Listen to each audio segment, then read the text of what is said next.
Hey guys, welcome back to the channel. So in the last video, we were sizing. So in this video, we're gonna go the next step.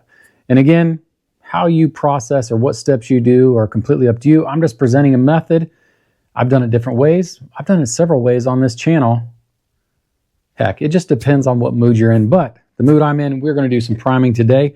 And we are going to first start off with this RCBS hand priming tool. And then we also have a priming feature on the press that we're going to utilize. So I figured we'll just do half and half and show you guys both ways of getting her done. So let's jump into it. All right, guys, when it comes to primers for 9mm, I just use a standard small pistol primer. And if you'd ask me what my preference is, it's going to be the ones you can find. Sometimes these little boogers are super hard to find. And in the last couple of years, since 2020, they've like quadrupled in price. It's ridiculous. I remember when you could reload 9mm cheaper than you could buy it. I don't think that's the case anymore. But for this video, we're going to use CCI number 100 small pistol, or I'm sorry, number 500 small pistol primers. And the first thing we're going to do is we're going to use our RCBS hand priming tool. So we'll get that set up here now, and then we will prime on the press. So let me get you guys shifted around. We'll get this set up and get after it. Okay, if you're familiar with a primer flip tray, this is essentially has a primer flip tray built in. You can see all those grooves and stuff in there. That's going to allow us to kind of shake this, get them all the direction we want. So since we're going to do half, we're going to see how good my math skills are here. Let's see, there's 100 in here. So we need roughly 25 or so. That looks like 2 groups of 10. So we'll see how good I can do this. Get them all flipped over. Now, as you can see, they're all in the direction I want. So if I shake this, they're all going to stand up. So let's say with this, we've got a couple that are hitting the wrong way. So we just give it a good shake like that, and they all flip over. So what we want to do now is we want to put our tray back together, and this can be somewhat convoluted here. Let me see what I can do. There's a center hole there. We're going to push it in, and we can rotate that. And if we look inside with that plastic cover, there's also a gate on top. So that's open, that's closed. And really, we should be able to shake these now without them flipping back over. Looks like it's doing a pretty good job. So now what we're going to do on our hand priming tool, we got to make sure we have it set up for small primer. And if you guys look at the instructions, this one come already set up, but it's pretty simple to switch back and forth between large and small. You're just taking this lever out here, remove this plastic grip, and we should be good. So the next thing we need to do is we need to put our shell holder in there. So what I'm going to do is I'm going to unscrew this threaded knob here, open this up, and then we are going to pull this lever out.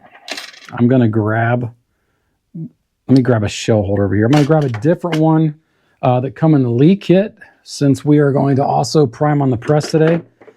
So I'm going to grab on a Lee shell plate. They're all numbered different. It'd be nice if it was all standard, but on the Lee, it's a number 19, as you can see. Fits fine. So what we're going to do is we're going to remove our plastic insert and then put, I'm going to try to do this so it doesn't all fall apart, put our shell plate in and then push it all the way through like that. So now we're going to go ahead and put our lever through, and it should go right through the edge here, just like so. And now we got to make sure we get our spring. A little bit cumbersome, but not too bad. We want to get it pushed up in there, slid in, and then use our threaded rod, our threaded knurled thumb grip right there, and make sure we get smooth action. So you can see we have our shell plate in there, and our little plunger is coming up through. So the next thing we want to do is go ahead and install our flip tray. It's going to slide in just like so. And then we're going to open it so that the gate opens up just like that. So now this is how I like to hold it. You can see my primers are flipping in. And now I'm going to grab one of our sized cases, put it in the shell plate, and drop it on the floor.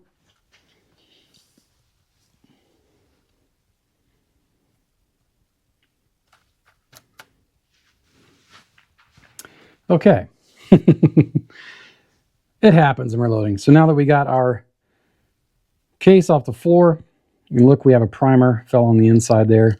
So now we're going to go ahead and press it in. Now you don't have to go crazy, but you want to give it some firm force like that.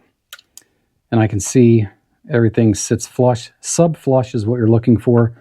And then what I'm going to do is I'm going to turn them upside down so I know exactly where I'm at. And you can over insert these, so you got to be careful. One thing to note, make sure that you feel it go in. It doesn't take a lot of effort. And I'm already breaking my rhythm there. It's hard to keep a rhythm and video at the same time. You see we got everything looking good there. Again, this is a new one, so you're going to have to work with a little bit. Make sure that slides all the way forward so your primer drops in. And then we'll go ahead just like that. And you can actually get quite a good rhythm on this. Sometimes I like to decap while I'm watching TV with a hand decapper or something like that. Again, I'm just looking at all of them, making sure my primers are going in sub-flush and that they're going in evenly, and I'm not forcing it. If you have to force it, you're doing something wrong, definitely. But I'm going to go ahead, get all of these primed, and then I will show you guys how we're going to prime on the press. I really don't have a preference on which one's better. I think they both work good. For me, again, it all boils down to what kind of mood I'm in. Definitely what kind of mood I'm in. But you know, on some of the Dylan presses, it does it for you automatically. I've got presses in the shop that you don't really have to do anything. You just press a button and watch them go. But you guys have seen all those videos. All right, I'll finish these few out, and then we will move on to doing these on the press. Okay, to set up our primer on the press, make sure you have the small plunger installed. But we're going to go ahead and lift up our ram, and then basically our priming lever is going to fit right down into our ram and then come up through our shell plate. So I'm going to show you guys real quick. I've got all of my primers down here just for convenience, but make sure you put them in the way they're supposed to go, like so.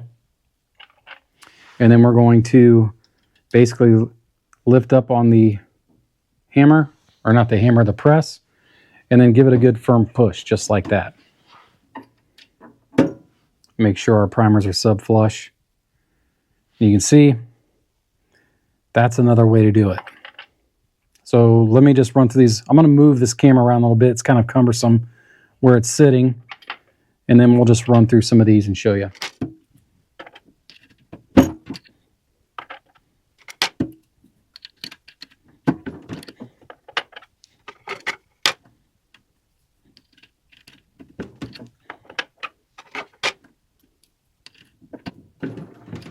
All right, it's going to wrap it up. As you can see, we've got all of these primed. I'm going to go give them a once over, make sure everything looks sub-flush. I'm going to wrap it up. All right, so we've got all of our brass. It's all now primed. Everything looks good, sub-flush. Again, you might run into some crimp primer pockets on 9mm, not a big deal. You can crimp those out. There's crimping tools available. You can cut them out with the VLD deburr tool. That's what I've done in the past. All of my automated stuff and RL1100s. My CP2000. I always get those mixed up. Anyways, they've got a crimping feature built into the press, which is really nice. But you know, from this standpoint, when we look at priming on the press versus the hand primer, you know, I like the hand primer. It just seems to be a little bit smoother operation. It's easier. I'm not operating the press. I can just do it all by hand. Really nice. But I mean, if you're looking for speed, in reloading, my advice would be just buy ammo. If you're in this to, you know, say I reloaded 200,000 rounds in a month, then just buy the ammo, because it's going to be way cheaper than reloading it. But anyways, I'll digress. It's just some of the comments I get kind of funny. But anyways, guys, special thanks to RCBS, Mojo Precision, Inline Fabrication for everything you see here. Big supporters of the channel. Go support them. If you want to support the channel, hit us up on Patreon, become a channel member. We have PayPal donations. But if you don't want to spend any money, just consider subscribing to the channel. We appreciate it. It helps us out more than you never know. So subscribe. It really helps. In the next video, we're going to be putting some powder in. We'll look at a couple of different ways to measure powder. We'll do the expansion. We'll be putting some projectiles in, crimping, who knows. But we're going to wrap these up, wrap this project up a little bit here, and we'll move on to the next one. I'm not sure yet. I'm thinking we've got some 38 super dies there. I've got some kind of boutique 45 auto, maybe some 10 millimeter, perhaps some 223. I don't know. We're going to give this thing a workout. I've just been having a lot of fun just down here reloading on this OG single stage press. It's just it's a lot of fun. But anyways, I'm rambling. Thanks again for watching, and until next time, guys, God bless.